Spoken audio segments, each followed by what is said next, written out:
안녕하세요, 여러분. 논리의 세계로 오신 걸 환영합니다. 우리 머릿속 생각을 단단하게 만들어주는 수학적 논리. 그 기본 개념부터 한번 차근차근 짚어볼 건데요. 아무리 복잡해 보이는 주장도요, 알고 보면 진짜 간단한 사실들로 딱딱 맞춰져 있거든요. 자, 그럼 저랑 같이 한번 제대로 파고들어 볼까요? 자, 시작부터 퀴즈 하나 내볼게요. 화면에 있는 저 문장, 이 설명은 흥미롭다. 이거 참일까요? 거짓일까요? 아마 나는 재밌는데? 하는 분도 있고, 난 별론데? 하는 분도 있겠죠? 맞아요. 흥미롭다는 건 사람마다 다르잖아요. 바로 이게 포인트입니다. 논리라는 건요, 이런 애매한 걸 싫어해요. 누가 봐도, 아, 이건 참이다. 또는 이건 거짓이다. 라고 딱 잘라 말할 수 있는 그런 명확한 기준이 필요한 거죠.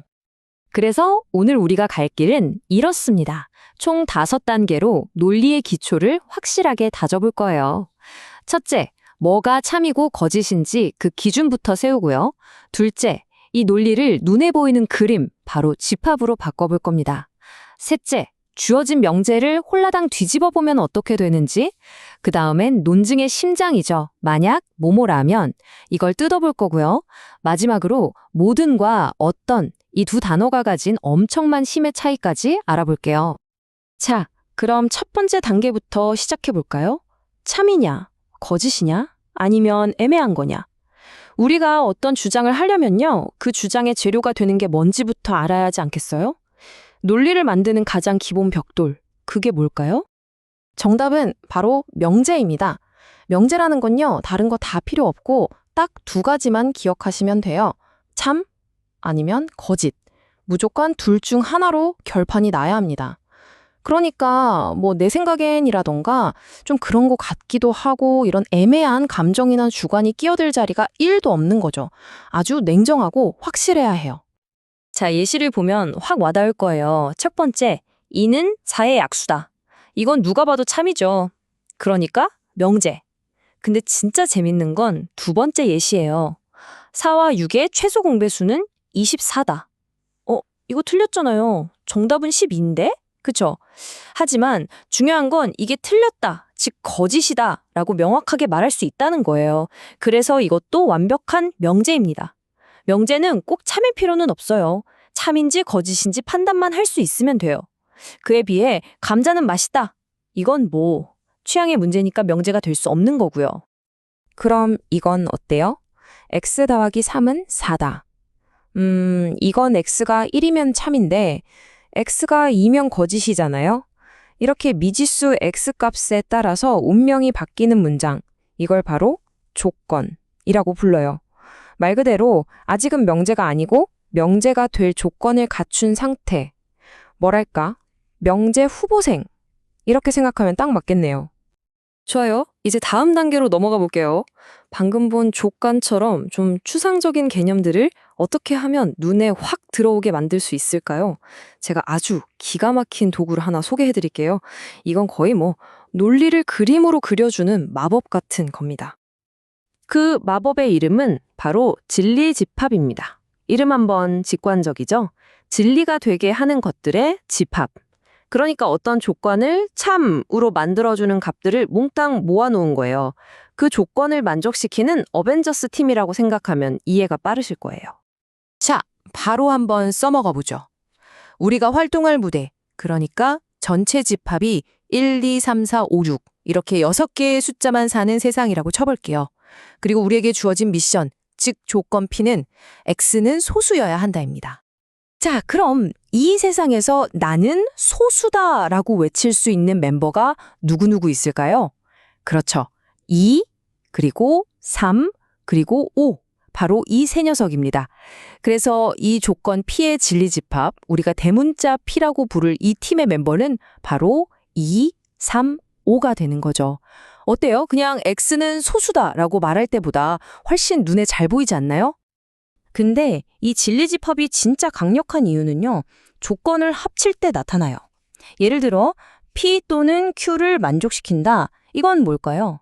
그냥 두 진리집합을 전부 합쳐버리면 돼요. 합집합이죠. P 그리고 Q 둘 다 만족시킨다. 이건요? 두 집합의 겹치는 부분, 즉 교집합만 쏙 골라내면 끝입니다. 복잡한 논리 문장이 벤 다이어그램으로 딱 그려지는 정말 마법 같은 순간이죠. 자, 이제 세 번째 주제로 넘어가 보겠습니다. 지금까지는 맞다에 대해서 얘기했다면 이번엔 그 정반대 아니다 라고 말하는 것, 바로 부정에 대해 알아볼 시간입니다. 어떤 명제 피해가 아니다라고 할 때는요. 피 앞에 이렇게 물결 표시를 붙여서 는 피라고 읽어요. 피가 아니다 또는 not 피라고 생각하시면 돼요. 그럼 이건 진리집합으로 표현하면 어떻게 될까요? 이것도 아주 쉬워요. 원래 피의 진리집합에 속한 애들을 뺀 나머지 전부! 네, 바로 여집합이 이 부정의 진리집합이 되는 겁니다. 자, 이것도 바로 연습해 봐야겠죠? 조건 P가 X는 4보다 작다라고 해봅시다. 그럼 이 녀석의 부정, P는 뭘까요?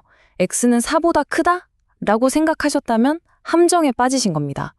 여기서 진짜 중요한 포인트가 나와요. 4보다 작다의 정반대는 4보다 작지 않다죠? 그 말은 4랑 같거나 아니면 4보다 크다는 뜻이잖아요.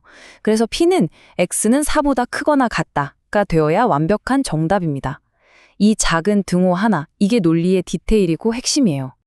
자, 드디어 오늘 이야기의 하이라이트입니다. 모든 논리적인 생각과 주장의 뼈대를 이루는 구조. 만약 뭐뭐라면 그러면 뭐뭐다. 바로 이 조건문에 대해서 파헤쳐 보겠습니다. 이런 입된 구조는 수학 기호로 화살표를 써서 P 된 Q 이렇게 나타내요. 화살표 앞에 있는 P가 가정, 뒤에 있는 Q가 결론입니다. 아주 쉽죠? 만약 비가 온다면 이게 P 가정이고요. 땅이 젖는다, 이게 Q 결론이죠. 일상생활에서도 정말 많이 쓰는 구조예요. 자, 그럼 진짜 중요한 질문을 던져보겠습니다. 이 만약 P라면 Q이다라는 약속은 대체 언제 참이라고, 즉 지켜졌다고 말할 수 있을까요? 정답은 의외로 간단합니다. 가정을 만족시키는 애들이 단 한 명의 배신자도 없이 전부 다 결론도 만족시킬 때, 바로 그때 이 문장은 참이 됩니다. 이걸 우리가 배운 진리집합으로 보면 그림이 딱 그려져요. P의 진리집합 P가 Q의 진리집합 Q 안에 완전히 쏙 들어가는 부분집합이 될 때 이 조건문은 참인 거예요. P에 속하면 무조건 Q에도 속해야 한다는 거죠. 그럼 반대로 이 주장이 틀렸다는 걸 보여주려면 어떻게 해야 할까요? 100가지 증거가 필요할까요? 아니요. 딱 하나면 충분합니다. 그게 바로 발레예요. 가정 P는 만족시키는데, 어라? 결론 Q는 만족시키지 않는 얄미운 녀석. 그런 예시를 딱 하나만 찾아내면 그럴듯해 보이던 P이면 Q이다 라는 주장은 와르르 무너지는 겁니다. 토론할 때 상대방의 논리를 깨는 가장 강력한 한 방이 바로 이 발레 찾기죠. 자, 어느덧 마지막 단계네요. 지금까지는 개별적인 경우를 봤다면 이제는 스케일을 확 키워서 모든 경우, 그리고 어떤 경우에 논리를 적용하는 법을 알아보겠습니다. 이 표 하나면 끝납니다. 보세요. 모든 X에 대해 P이다. 이 주장은요, 정말 완벽주의자예요. 단 하나의 예외도 허용하지 않아요. 진리집합이 전체 집합이랑 똑같아야만 참이 됩니다. 반면에 어떤 X에 대해 P이다. 얘는 아주 긍정적이에요. 딱 한 놈만 조건을 만족시켜도 오케이, 참이야 라고 해줍니다. 진리집합이 텅 비어있지만 않으면 돼요. 근데 여기서 진짜 재밌는 건 이 둘의 관계예요. 모든을 부정하면 어떤이 되고요. 어떤을 부정하면 모든이 돼요. 서로가 서로의 거울인 셈이죠. 정말 신기하지 않나요? 자, 이렇게 해서 수학적 논리의 핵심 개념들을 한번 쭉 훑어봤습니다. 어떠셨나요? 이런 논리가 근데 단순히 수학책 안에만 있는 게 아니에요. 사실 우리 삶 자체가 수많은 만약 쥐라면의 연속이잖아요. 만약 내가 오늘 운동을 한다면 내일 더 건강해질 것이다. 처럼요. 여러분의 인생에서 어떤 만약 쥐라면 규칙을 나침반처럼 여기고 살아가시나요? 한번 곰곰이 생각해 보시고 여러분만의 규칙을 공유해 주셔도 좋을 것 같습니다.